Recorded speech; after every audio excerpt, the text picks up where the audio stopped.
മാതാവ് നേരിട്ട് പ്രത്യക്ഷപ്പെട്ട ഈ അൾത്താരയിൽ ഒരു സാക്ഷിയായി നിങ്ങളുടെ മുന്നിൽ നിർത്തിയതിന് അമ്മ മാതാവിനും തിരുക്കുമാരനും കോടാനുകോടി നന്ദി പറഞ്ഞുകൊണ്ട് ഞങ്ങളുടെ ജീവിതാനുഭവത്തിലേക്ക് ഞങ്ങൾ കടക്കട്ടെ. എൻ്റെ പേര് ടോയ് തോമസ്. ഞാൻ തൃശ്ശൂർ ജില്ലയിൽ മണ്ണുത്തി എന്ന പ്രദേശത്തു നിന്നും വരുന്നു. ഞാൻ തൃശ്ശൂർ സെൻറ്റ് തോമസ് കോളേജിൽ അസോസിയേറ്റ് പ്രൊഫസറായിട്ട് ജോലി ചെയ്യുന്നു. എൻ്റെ ഭാര്യ റോസ്മിൻ തോമസ് ഹൈസ്കൂൾ വിഭാഗത്തിൽ ഗവൺമെൻറ് സെക്ടറിൽ ഹൈസ്കൂൾ അധ്യാപികയായി ജോലി നോക്കുന്നു. വളരെ സാധാരണമായ ഒരു കുടുംബജീവിതമായിരുന്നു ഞങ്ങളുടേത് കഴിഞ്ഞ മാർച്ച് മാസം വരെ. കഴിഞ്ഞ മാർച്ച് മാസം ഞങ്ങൾക്ക് 2 മക്കളാണുള്ളത്. മൂത്ത മകൻ ചെന്നൈയിൽ പഠിച്ചുകൊണ്ടിരിക്കുന്നു PG. രണ്ടാമത്തെ മകൻ +2 എക്സാമിന് കഴിഞ്ഞ വർഷം എഴുതാൻ തയ്യാറെടുക്കുന്ന സമയത്ത് ഞാൻ കോളേജിൻ്റെ തിരക്കുകളുമായിട്ട് വളരെ വേഗത്തിൽ അങ്ങോട്ടും ഇങ്ങോട്ടും യാത്ര ചെയ്യുന്നു. കോളേജിൻ്റെ പ്രവർത്തനങ്ങളുമായിട്ട് മിക്കവാറും യാത്രകളായിരിക്കും. കാരണം കായിക വിഭാഗത്തിൽ സെൻറ്റ് തോമസ് കോളേജിനെ സംബന്ധിച്ച് ഒരുപാട് തിരക്കുകളുള്ള ഒരു വിഭാഗത്തിൽ വർക്ക് ചെയ്യുന്നത് കൊണ്ട് തന്നെ ഞങ്ങളുടെ ജീവിതം വളരെ ഫാസ്റ്റായിട്ട് മുന്നോട്ട് പോകുന്നു. SLC ഡ്യൂട്ടി മറ്റൊരു സ്കൂളിൻ്റെ ചാർജ് എൻ്റെ ഭാര്യയ്ക്കുണ്ടായിരുന്നു. ഇതിനിടയിൽ ചെറിയൊരു പുറം വേദന കണ്ടപ്പോൾ നമ്മൾ ഡോക്ടറെ കാണുവാനായിട്ട് പോയി. ഡോക്ടറെ കണ്ട് ഡോക്ടർ നീര് ഇറങ്ങുന്നതായിരിക്കും എന്ന ധാരണയിൽ മരുന്നെഴുതി. പോരാൻ നേരത്ത് ഞാൻ നമ്മളുടെ കയ്യിൽ ഓൾറെഡി ടെസ്റ്റ് ചെയ്തിരുന്ന കൊളസ്ട്രോൾ, ഷുഗർ തുടങ്ങിയ കാര്യങ്ങൾ ടെസ്റ്റ് ചെയ്തിരുന്ന പേപ്പർ ഡോക്ടറെ കാണിച്ചു. യാദൃശ്ചികമായിട്ട് കാണിച്ചതാണ്. ഇത് കണ്ടപ്പോൾ കൊളസ്ട്രോൾ കൂടുതലുള്ളത് കൊണ്ട് ഡോക്ടർ ചോദിച്ചു, എന്തുകൊണ്ടാണ് നിങ്ങൾ കൊളസ്ട്രോളിന് മരുന്ന് കഴിക്കാത്തത്? അപ്പോൾ പറഞ്ഞു തൈറോയിഡ് ഉണ്ട് എന്ന് പറഞ്ഞതുകൊണ്ട് മാത്രം ഡോക്ടർ കഴുത്തിൽ നോക്കിയപ്പോൾ കഴുത്തിൽ ചെറിയൊരു മുഴ ലിംഫ് നോഡ് കാണുവാനിടയായി. അതാണ് സത്യം പറഞ്ഞാൽ ഞങ്ങളുടെ ജീവിതത്തിൽ ദൈവം നമ്മളെ വൈദ്യൻ വഴി നമ്മൾക്ക് ഒരു അടയാളം തരുന്നത്. ആ ലിംഫ് നോഡ് കണ്ട ഡോക്ടർ പറഞ്ഞു ഇന്ന് തന്നെ സ്കാൻ ചെയ്യണം. സ്കാൻ ചെയ്യാനായിട്ട് നമ്മൾ പോയി. പിറ്റേ ദിവസം സ്കാനിങ് റിപ്പോർട്ടുമായിട്ട് നമ്മൾ ഡോക്ടറെ കണ്ടപ്പോൾ ഡോക്ടർ പറഞ്ഞു നിങ്ങൾ ഏതെങ്കിലും ഒരു ഹോസ്പിറ്റലിൽ പോയി ഡീറ്റെയിൽഡായിട്ടുള്ള ചെക്കപ്പ് നടത്തണം എന്നുള്ളത്. പക്ഷേ നമ്മൾക്ക് സാധാരണഗതിക്ക് എല്ലാവരും ചിന്തിക്കുന്ന പോലെ തന്നെ ഞങ്ങളും ചിന്തിച്ചു കാര്യമായ പ്രശ്നങ്ങളൊന്നും ഉണ്ടാവില്ല. ഞങ്ങൾ വീണ്ടും ജോലിയിലേക്ക് കടന്നു. പക്ഷേ മാർച്ച് 13 ഞങ്ങളുടെ ജീവിതത്തിൽ വളരെ ഷോക്കിംഗ് ആയിട്ടുള്ള ഒരു റിപ്പോർട്ടാണ് രാജഗിരി ഹോസ്പിറ്റലിൽ നടന്ന ടെസ്റ്റിൽ ഞങ്ങൾക്ക് കിട്ടിയത്. അത് അവിടുത്തെ ഡോക്ടേഴ്സ് പറഞ്ഞത് ലിംഫോമ എന്ന ഒരു ക്യാൻസറാണ് ഇത് എന്നാണ്. പക്ഷേ ദൈവത്തിൻ്റെ സ്നേഹം അല്ലെങ്കിൽ ദൈവം നമ്മളെ എന്തുമാത്രം കരുതുന്നു എന്നതിൻ്റെ തെളിച്ചം അല്ലെങ്കിൽ ആ വെളിച്ചം വരാൻ തുടങ്ങുന്നതേ ഉണ്ടായിരുന്നുള്ളൂ. അവർ എൻഡോസ്കോപ്പി ചെയ്യാനായിട്ട് ആവശ്യപ്പെട്ടു. അന്ന് തന്നെ എൻഡോസ്കോപ്പി ചെയ്തു, ബയോപ്സിക്ക് അയച്ചു. അതിൻ്റെ റിസൾട്ട് വാങ്ങുന്നതിന് വേണ്ടിയിട്ട് മാർച്ച് 19 ഞങ്ങൾ രാജഗിരി ഹോസ്പിറ്റലിൽ ചെന്നു. മാർച്ച് 19 രാജഗിരി ഹോസ്പിറ്റലിൽ വെയിറ്റ് ചെയ്യുകയാണ് ഞങ്ങൾ ഡോക്ടറുടെ റൂമിന് മുന്നിൽ. വളരെ ടെൻഷനുണ്ടായിരുന്നു. എന്നിരുന്നാലും നമ്മൾ പുറത്തേക്ക് അതൊന്നും കാണിക്കുന്നില്ല. പക്ഷേ നമ്മൾക്ക് ഒരു പ്രതീക്ഷയുണ്ടായിരുന്നു നമ്മൾക്കൊന്നും ഇങ്ങനെയുള്ള അസുഖങ്ങൾ വരാൻ സാധ്യതയില്ല. കാരണം പാരൻസിനോ ഗ്രാൻഡ് പാരൻസിനോ അല്ലെങ്കിൽ ബ്ലഡ് റിലേറ്റീവ്സിലോ അങ്ങനെയുള്ള പ്രശ്നങ്ങളില്ല.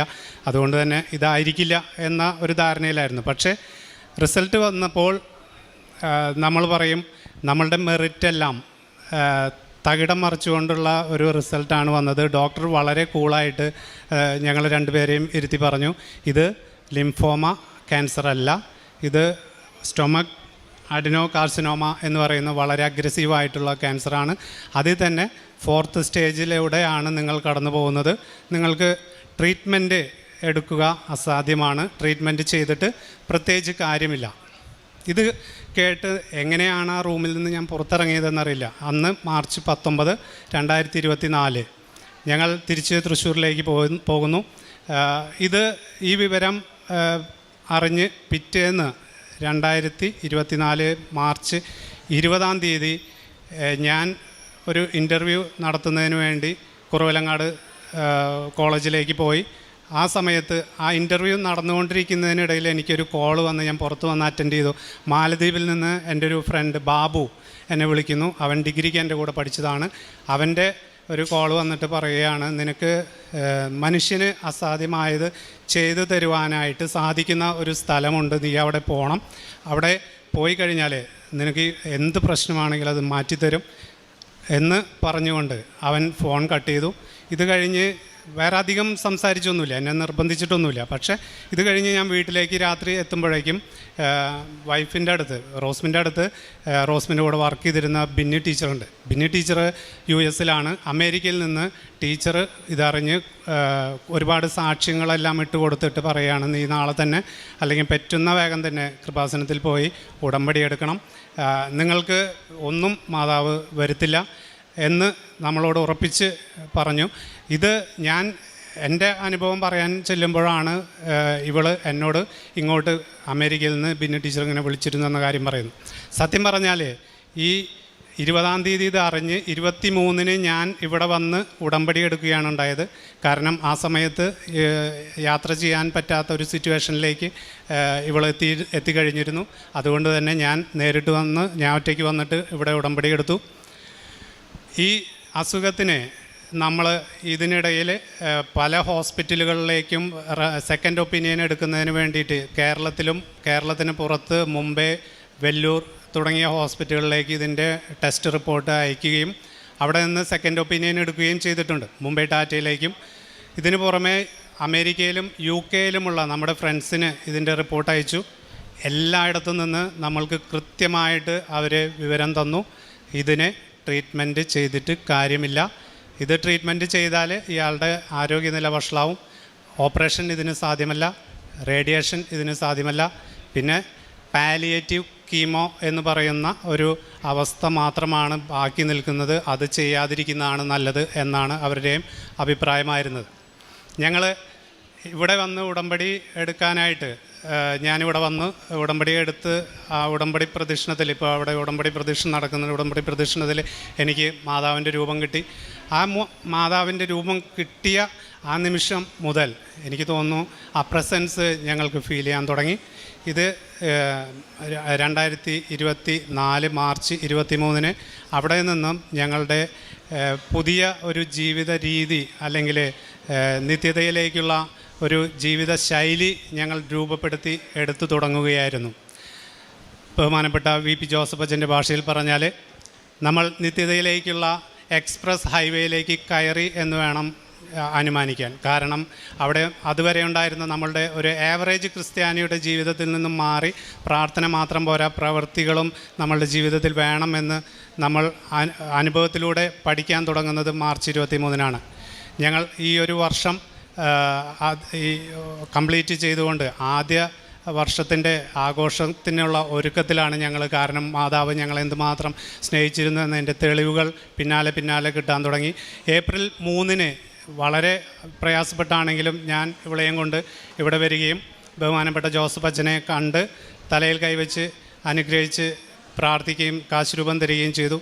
അന്ന് പലരും പറയാറുള്ള പോലെ തന്നെ സാക്ഷ്യം പറയാൻ ഒരുങ്ങിക്കോളൂ എന്ന് അച്ഛൻ പറയാത്തത് കൊണ്ട് വളരെ വിഷമിച്ചാണ് ഇവളിവിടെ നിന്ന് പോയത്. പക്ഷേ പിന്നീട് ഒരു ഉടമ്പടി ധ്യാനത്തിൽ അച്ഛൻ തന്നെ ഇതിനെക്കുറിച്ച് പറയുകയുണ്ടായി. അങ്ങനെ ഞാൻ പറയാത്തതിനെക്കുറിച്ച് നിങ്ങൾ വിഷമിക്കേണ്ട, കാരണം നിങ്ങൾക്ക് അങ്ങനെ ഒരു ഇൻസെൻറ്റീവിൻ്റെ ആവശ്യമില്ല എന്ന് എനിക്ക് അറിയാവുന്നതുകൊണ്ടാണ് ഞാനത് പറയാതിരുന്നത് എന്നുള്ളത്. നമ്മളെ സംബന്ധിച്ച് ഇത് ട്രീറ്റ്മെൻറ്റ് തുടങ്ങുന്നത് ഏപ്രിൽ 8-ന് 3-ന് ഞാനിവിടെ വന്ന് അച്ഛൻ്റെ അനുഗ്രഹം കൈവപ്പ് ശുശ്രൂഷയുടെ അനുഗ്രഹം വാങ്ങിച്ച് ഏപ്രിൽ 8-ന് ഫസ്റ്റ് കീമോ സ്റ്റാർട്ട് ചെയ്യുന്നു. അന്ന് ഞാൻ ഇറങ്ങാൻ നേരത്ത് ബൈബിൾ തുറന്നപ്പോൾ എനിക്ക് കിട്ടിയ വചനം ഇതായിരുന്നു: വിശ്വസിക്കുക മാത്രം മതി, അവൾ സുഖം പ്രാപിക്കും. ഇതാണ് അന്ന് എനിക്ക് കിട്ടിയ വചനം. അക്ഷരം പ്രതി നമ്മളോട് ദൈവം സംസാരിക്കുന്ന ഒരു ഫീലായിരുന്നു ഉണ്ടായിരുന്നത്. പിന്നീട് 3 കീമോ കഴിയുമ്പോഴേക്കും നമ്മളോട് ട്രീറ്റ്മെൻറ്റ് ചെയ്ത കാര്യമില്ല എന്ന് പറഞ്ഞ അതേ ഡിപ്പാർട്ട്മെൻറ്റിൽ നിന്ന് തന്നെ വളരെ ഇമ്പ്രൂവ്മെൻറ്റ് തോന്നുന്നു, നമുക്ക് സ്കാൻ ചെയ്ത് നോക്കാമെന്ന് പറയുകയും ആ സ്കാനിങ്ങിൻ്റെ റിസൾട്ട് പിറ്റേ ദിവസം വരുമ്പോൾ 99% അസുഖം മാറിയിരിക്കുന്നു. അത് നമ്മൾക്ക് ഈ പറയുന്ന ഉടമ്പടിക്ക് ശേഷം നടന്ന ഒരു പ്രധാന ഒരു കാര്യമെന്ന് പറയുന്നത്, ഉടമ്പടി എടുത്തതിൻ്റെ രണ്ടാമത്തെ ദിവസം, ഞാൻ പറയാൻ വിട്ടുപോയ ഒരു കാര്യമാണ്, ഉടമ്പടി എടുത്തതിൻ്റെ രണ്ടാമത്തെ ദിവസം ഇമ്മ്യൂണോ തെറാപ്പി എന്ന് പറയുന്ന ഒരു ചികിത്സയ്ക്ക് ഇവളുടെ ബ്ലഡ് മാച്ച് ആകും എന്ന് പറഞ്ഞ് ഹോസ്പിറ്റലിൽ നിന്നൊരു കോൾ വന്നു. ആ ഇമ്മ്യൂണോ തെറാപ്പി സാധാരണ ചിലപ്പോൾ നമ്മളുടെ ബ്ലഡുമായിട്ട് മാച്ച് ചെയ്യില്ലെങ്കിൽ ഇമ്മ്യൂണോ തെറാപ്പിക്കും ചാൻസ് കുറവാണ്. അതുകൊണ്ട് ഇമ്മ്യൂണോ തെറാപ്പി കിട്ടാനായിട്ട് ചാൻസ് ഉണ്ട് എന്നുള്ള വിവരം കൂടി നമ്മൾക്ക് അന്ന് കിട്ടിയിരുന്നു. ഈ 3 കീമോ കഴിയുമ്പോഴേക്കും ഇത്രയും അസുഖങ്ങൾ അല്ലെങ്കിൽ ഇത്ര സീരിയസ് ആയിട്ടുള്ള വൈദ്യശാസ്ത്രം കൈയൊഴിഞ്ഞ ഈ അസുഖം ഇത്രയും മാറ്റാനായിട്ട് ദേവമാതാവിന് സാധിക്കും എന്ന് ഞങ്ങൾക്ക് വളരെ അധികം അടിയുറച്ച വിശ്വാസമുണ്ടായിരുന്നു. ഉടമ്പടിയെടുത്ത അന്ന് മുതൽ എന്നും വിശുദ്ധ തൈലം, ഉടമ്പടി തൈലമെടുത്ത് 2 നേരവും വയറ്റിൽ കുരിശു വരച്ച് വിശ്വാസപ്രമാണം ചൊല്ലി ഞങ്ങൾ പ്രാർത്ഥിക്കുമായിരുന്നു. ഈ ഉടമ്പടി ഉപ്പ് ഭക്ഷണത്തിൽ ചേർത്ത് കഴിക്കുമായിരുന്നു. 6ാമത്തെ കീമോ കഴിഞ്ഞ സമയത്ത് വല്ലാതെ ഷിവറിങ്ങും, അവിടെ എല്ലാ നഴ്സുമാരും ഓടിക്കൂടി എന്താണ് ചെയ്യേണ്ടതെന്ന് അവർക്ക് അറിയാത്ത സമയത്ത് ഈ ഉടമ്പടി ഉപ്പ് വായിലിട്ട് 5 മിനിറ്റ് കഴിയുമ്പോഴേക്കും ഇവളുടെ ശാരീരിക നില നോർമൽ ലെവലിലേക്ക് മാറുന്ന ഒരു അത്ഭുത കാഴ്ചയും ഞങ്ങൾ കണ്ടു. ഇതിനുശേഷം 6ാമത്തെ കീമോ കഴിയുമ്പോൾ ഞങ്ങൾ ഈ കീമോ ചെയ്യുന്നു എന്ന് പറഞ്ഞാൽ ഡോക്ടേഴ്സും അല്ലെങ്കിൽ വൈദ്യശാസ്ത്രം, നമ്മൾ വിശ്വസിച്ചിരുന്ന വൈദ്യശാസ്ത്രത്തിൻ്റെ ആ മെറിറ്റെല്ലാം നമ്മളുടെ മുന്നിൽ ബിഗ് സീറോയാണ്. കാരണം ഞങ്ങളെ സംബന്ധിച്ച് ഞങ്ങൾ വിശ്വസിക്കുന്ന മാതാവ് ഇല്ലെങ്കിൽ ഞങ്ങളെ സംബന്ധിച്ച് ഇന്ന് ഞങ്ങൾ ഈ സ്റ്റേജിലെന്നല്ല ഈ ഭൂമിയിൽ ചിലപ്പോൾ ഞങ്ങളുണ്ടാവില്ലായിരുന്നു. അത് വളരെ ഉറപ്പോടുകൂടി ഞങ്ങൾക്ക് പറയാനായിട്ട് സാധിക്കും. ഈ 6ാമത്തെ കീമോയ്ക്ക് ശേഷം ഡോക്ടർ IV കീമോ നിർത്താം എന്ന് പറഞ്ഞപ്പോൾ ഞാൻ വീണ്ടും ജോസഫ് അച്ഛനെ കാണാനായിട്ട് ഇവിടെ വന്ന് ശ്രമിച്ചു. പക്ഷേ 90 ദിവസം ആവാത്തത് കൊണ്ട്, കൈവയ്പ് ശുശ്രൂഷ കഴിഞ്ഞ് 90 ദിവസം ആവാത്തത് കൊണ്ട് അന്ന് കാണാനായിട്ട് സാധിച്ചില്ല. ഞാൻ പ്രാർത്ഥിച്ച് തിരിച്ചുപോയി. പക്ഷേ മാതാവ് അപ്പോഴും നമ്മളെ അനുഗ്രഹിക്കുന്ന അടയാളങ്ങൾ, പ്രസൻസ് നമ്മൾക്ക് വീണ്ടും തരികയായിരുന്നു. ഓഗസ്റ്റ് 22-ന് ഞങ്ങൾ ആദ്യമായിട്ട് ഹോസ്പിറ്റലിലേക്ക് അല്ലാതെ പുറത്തിറങ്ങിയ, ഞങ്ങൾ ഈ ട്രീറ്റ്മെൻറ്റിന് തുടങ്ങിയിട്ട് ഹോസ്പിറ്റലിലേക്ക് അല്ലാതെ ഞങ്ങൾ പുറത്തിറങ്ങിയ ദിവസം ഓഗസ്റ്റ് 22-ന് ജൂതപ്പള്ളിയുടെ മുമ്പിൽ, ചേന്നമംഗലത്തുള്ള ജൂതപ്പള്ളിയുടെ മുമ്പിൽ ഞങ്ങൾ നിൽക്കുമ്പോൾ ഒരു കാറ് വന്ന് നിൽക്കുകയും ആ കാറ് ഗ്ലാസ് തുറന്ന് ഒരാൾ ചോദിക്കുകയാണ്, ജൂതപ്പള്ളി അടച്ചോ? ഏകദേശം ഒരു 5:30 മണിയായി കാണും. ഞാൻ നോക്കുമ്പോൾ ജോസഫ് അച്ഛനാണ്. ഞാൻ ഉടനെ ജോസഫ് അച്ഛനെ പോയി കണ്ടു. അച്ഛൻ തലയിൽ കൈവച്ച് അനുഗ്രഹിച്ച് പ്രാർത്ഥിച്ചു. മക്കളുമുണ്ടായിരുന്നു. വളരെ അധികം കോൺഫിഡൻസ്, അല്ലെങ്കിൽ നമുക്ക് മാതാവിൻ്റെ ഒരു സഞ്ചാരി മാതാവാണ് ഞാൻ എന്ന് നേരിട്ട് വന്ന് പറയുന്ന ഒരു ഫീലായിരുന്നു അത്. വളരെയധികം നമുക്ക് കോൺഫിഡൻസ് ബിൽഡ് ചെയ്ത അവസരങ്ങളായിരുന്നു ഇതിന് ശേഷം വളരെ നന്നായി തന്നെ ഉടമ്പടി വസ്തുക്കളും അതുപോലെ നേർച്ച വസ്തുക്കളും ഉപയോഗിച്ചുകൊണ്ട് ഞങ്ങളുടെ ഉടമ്പടി ജീവിതം മുന്നോട്ട് കൊണ്ടുപോയി. പ്രേക്ഷിത പ്രവർത്തനം വളരെയധികം ചെയ്യാറുണ്ട്. പ്രേക്ഷിത പ്രവർത്തനം ആദ്യമെല്ലാം ഞാൻ സാധാരണ പേപ്പർ പള്ളിയിൽ കുർബാന കഴിയുമ്പോൾ ഒരു ചടങ്ങ് പോലെ എല്ലാവർക്കും കൊടുക്കുമായിരുന്നു. പിന്നീട് എനിക്ക് തോന്നി ഇത് പലരും കൊണ്ടുപോയി വീട്ടിൽ ന്യൂസ് പേപ്പറിൻ്റെ കെട്ടിൽ കൊണ്ടുവയ്ക്കുകയാണ് ചെയ്യുന്നത്. പല സുഹൃത്തുക്കളും എന്നോട് അത് പറഞ്ഞിട്ടുണ്ട്. ഇത് കണ്ടപ്പോൾ എനിക്ക് തോന്നി ഇതല്ല വേണ്ടത്. ഞാൻ 2ാമത്തെ മാസം മുതൽ ഞാനിത് മാറ്റാൻ തുടങ്ങി.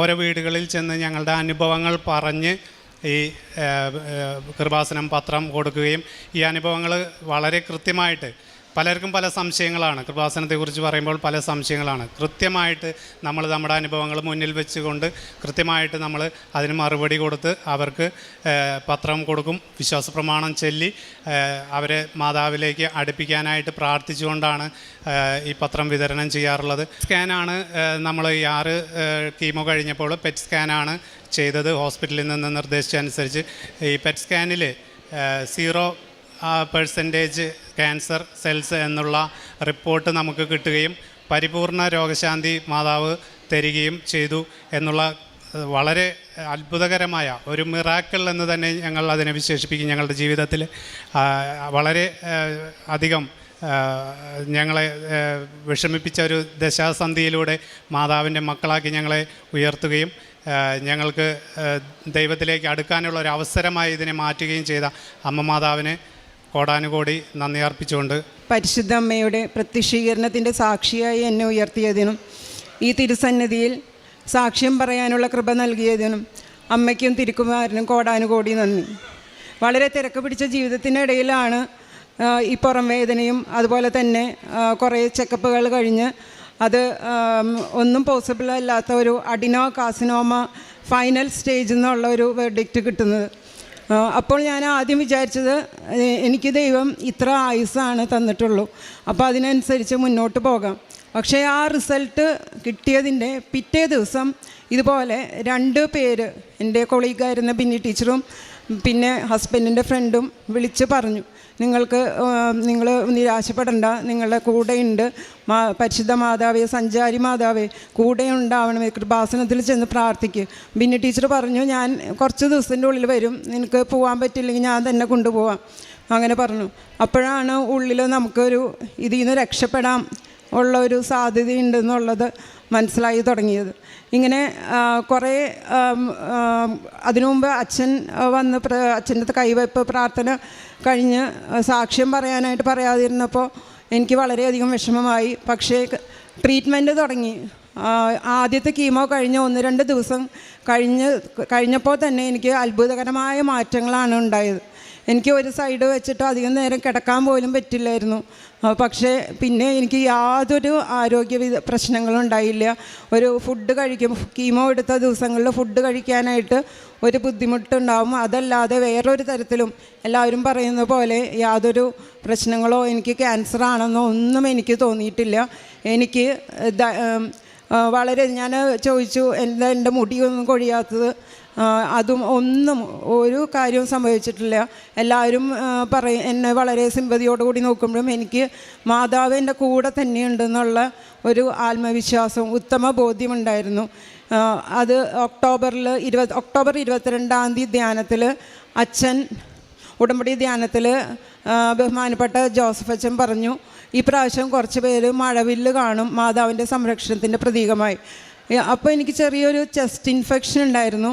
അതിൻ്റെ 22-ാം തീയതി കഴിഞ്ഞ് ഒക്ടോബർ 24-ാം തീയതി എനിക്കത് പനി, ചെറിയ ശ്വാസം തടസ്സമുള്ളതുപോലെയൊക്കെ തോന്നി. ഉടനെ ഹോസ്പിറ്റലിലേക്ക് ഓടി.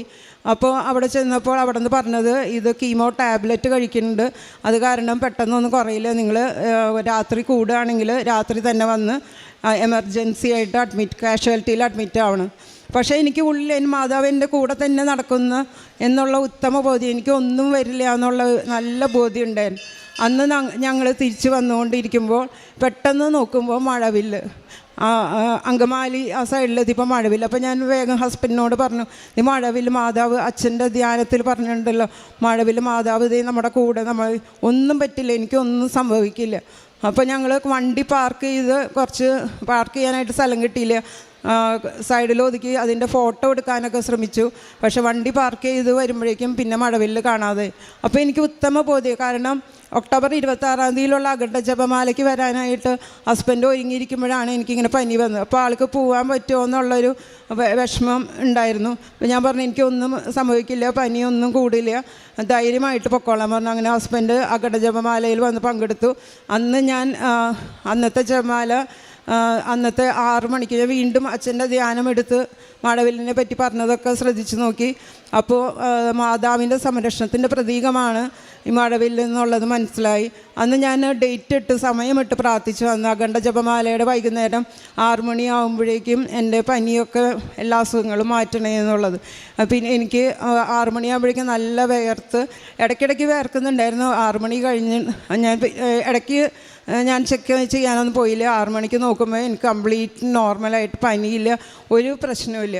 മാതാവിൻ്റെ സംരക്ഷണം മുഴുവൻ സമയം നമ്മുടെ കൂടെ ഉണ്ടെന്നുള്ളത് ഉത്തമ ബോധ്യമായി. അത് കാരണം എനിക്ക് ഇത് ഇങ്ങനെ ഒരു അസുഖം ആണെന്നുള്ളത് പറഞ്ഞാലും എനിക്ക് എല്ലാവരും പറയുമ്പോഴും എനിക്കതിന് ഒന്നും ഒരു ഭയവും തോന്നിയിട്ടില്ല.